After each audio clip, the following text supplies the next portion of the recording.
Welcome back. This is Newsgrid on ENCA. I'm Tembekile Mkhototo. An advertising campaign about natural hair has polarized the country and brought to the fore the discussion about racism, especially in corporate South Africa. Beauty and health retailer Clicks received backlash for degrading natural black hair, with the EFF protesting and calling for the closure of Clicks stores until Friday. Now, some stores haven't trashed and vandalized since the start of this week, but the EFF is saying that its members are not behind that.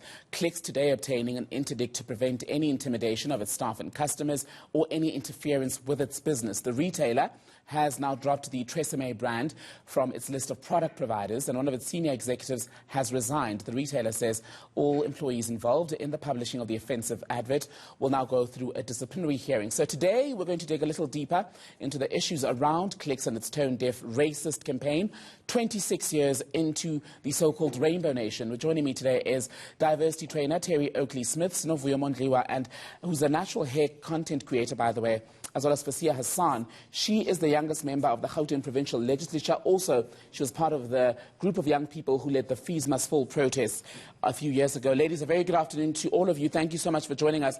So, Sinovuyo, we're hearing news from Clicks today. They're dropping Tresemme.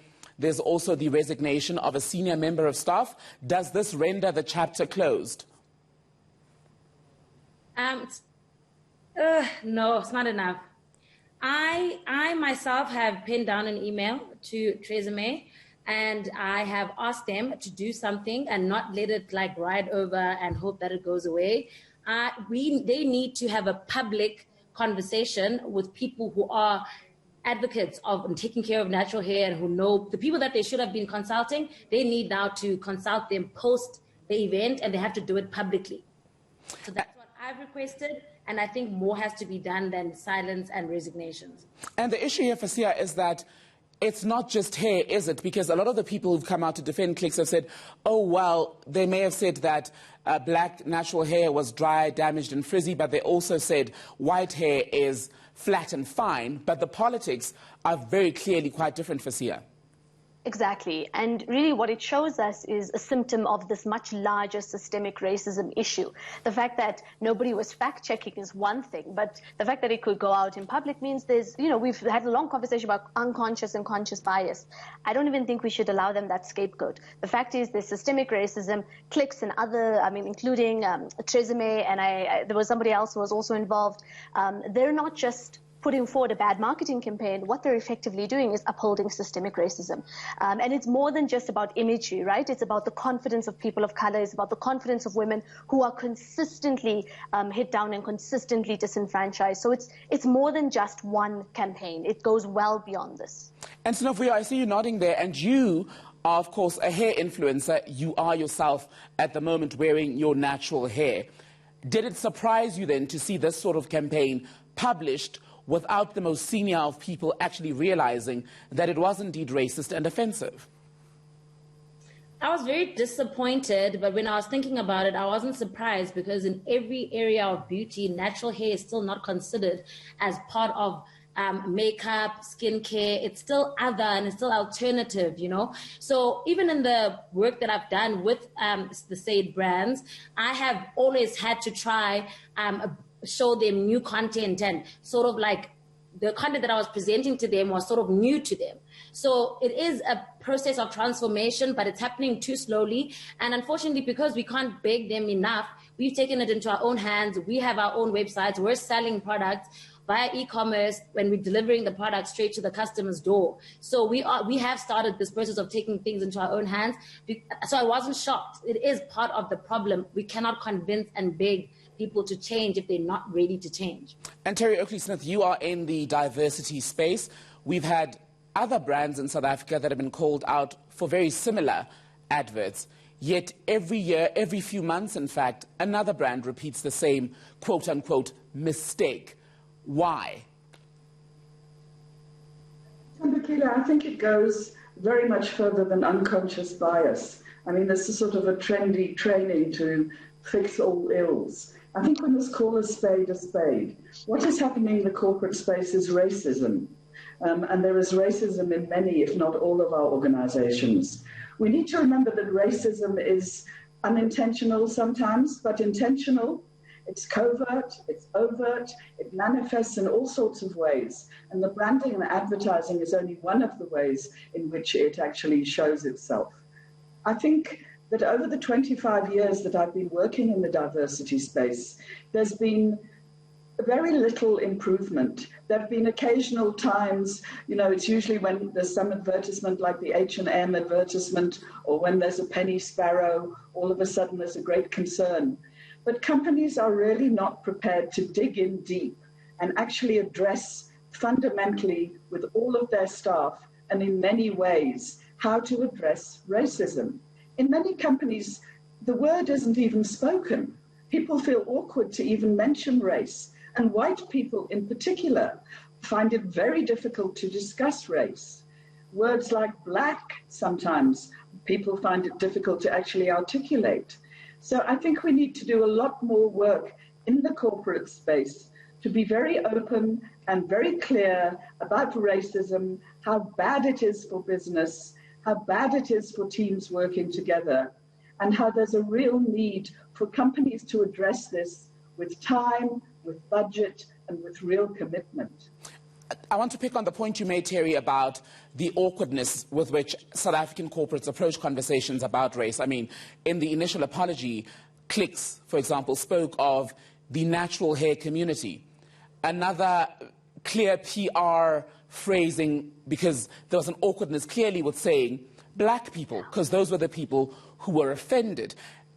When it comes to that awkwardness, the discomfort with race, why are South Africans, especially white South Africans and those at the top of these companies, so uncomfortable with speaking frankly and directly about race and racism? Obviously I can't speak for all white South Africans, but what I hear most often in my work is that there's a discomfort which, when you dig down a little bit, is associated with guilt, with shame, with embarrassment, with a sense that what happened in the past, and I'm talking about apartheid, was very wrong, and that yet subsequently whites continue to enjoy their privilege. There's huge race denialism in South Africa, and obviously that goes hand in hand with denial of any kind of privilege that white people might have.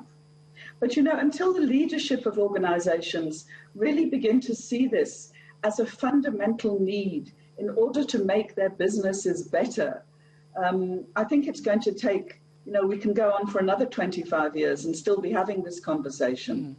We have some legislation in place. We have the Employment Equity Act. But, they just brought out the report for 2019 and 20. And I promise you, Thembekile, it will be the same report as we saw back in 1999 and the year 2000. We just are not seeing the progress. We're not seeing the pressure on organizations to change. And, these acts are not being properly followed. They're not being monitored.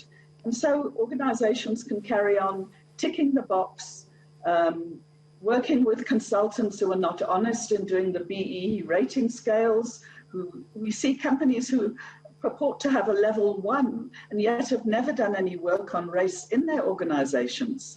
So I think there needs to be far more monitoring of the legislation that is in place, and there needs to be a far more recognition from organizations that they have a fundamental responsibility. And white people, we need to be educating white people about race. We need to talk about it. We need to talk about it in organizations, because Black people have borne the burden for so many years of having to explain racism to white people. And now surely it's time that white people finally seized the nettle and actually began to have these important discussions in the workplace between themselves and were able to talk about the subject. And I want us to pull a bit more on that point in a moment. But Fasia, you were nodding just when Terry was speaking about diversity as a form of a box-ticking exercise, if you will. And when we spoke to Clicks just yesterday, the CEO was saying, look, the team that decided or worked on this ad did have black representation. It had white people as part of it. But diversity, of course, is not just about whether you've got a black, an Indian, a white person, a woman, and a man on the team. It goes much deeper, doesn't it? Exactly. And I think that's also part of the problem of this checkbox exercise, that it's procedural. If we have XYZ people on it, okay, done, we've removed the problem. We have diversity, oh, we're all colorblind. And that's also a point that I want to make, right?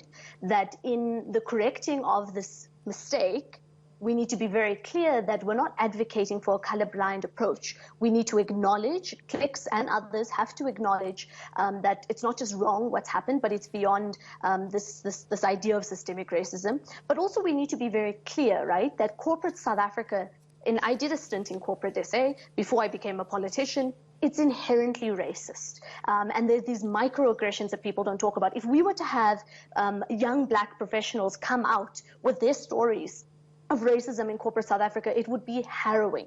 So for me, it's more around, and that's what I like what Terry was saying. How do we ensure that even though we have the legislation, the LRA, et cetera, and this is me as a policymaker, how do we ensure compliance, and not malicious compliance of checkbox exercise of, oh, we're on a level 1 BEE, we're not problematic. How do we create a culture in South Africa that says it's not just about racism when you overtly say it on a tweet or when Penny Sparrow makes a comment about the beach. It needs to be inherent in corporate South Africa that whenever something goes out, both internally and externally, they know that there's going to be consequences and they know that it must be meaningful.